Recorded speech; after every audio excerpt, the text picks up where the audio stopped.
Mark was the stuff of dreams.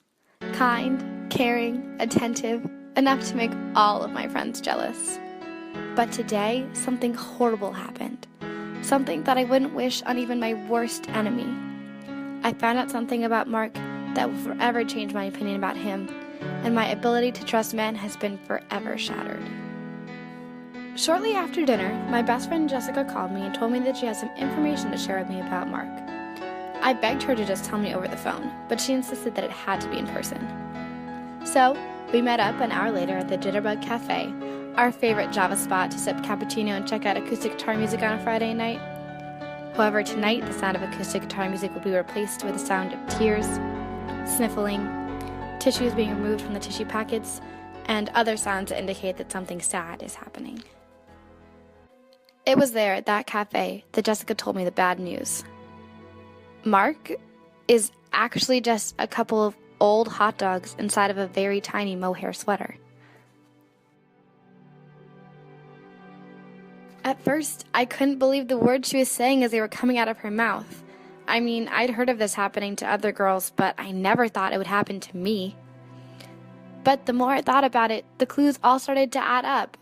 His occasional odor of hot dogs, his refusal to ever speak, and his inability to walk across the room on his own accord. I asked Jessica to explain to me how she found out the truth about Mark. She told me that she started to piece it all together when she observed a text messaging conversation between Mark and I. She noticed that Mark wasn't responding to anything I was saying to him. And that's because he's a couple of old hot dogs, and hot dogs can't text. And even though Mark was the star point guard on our school's basketball team, nobody could ever recall Mark actually participating in any of the games. Instead, he would just sit on the sidelines.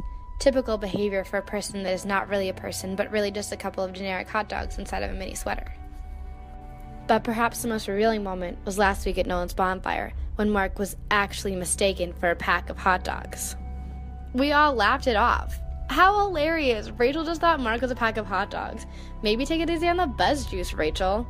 And although Rachel does seem to have a serious problem with alcohol consumption, this was the night that Jessica finally realized the truth about Mark. This is a reality facing young girls everywhere today.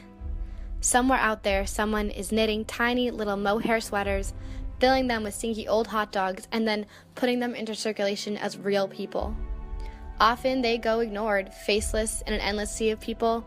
You may have sat across from one on a crowded bus without even noticing. But other times they're courted by young, vulnerable girls whose only mistake is that they're looking for love in a world that is so, so cold. I really thought that I was going to marry Mark, that he was going to be the one. My friends got along with him, my family approved. I never thought he would do this to me, reveal that he was actually just a couple of old frankfurters nestled within a sweater fit for a newborn. I suppose if there's one thing I've learned from this whole ordeal, it's that not everybody turns out to be the person you think they are.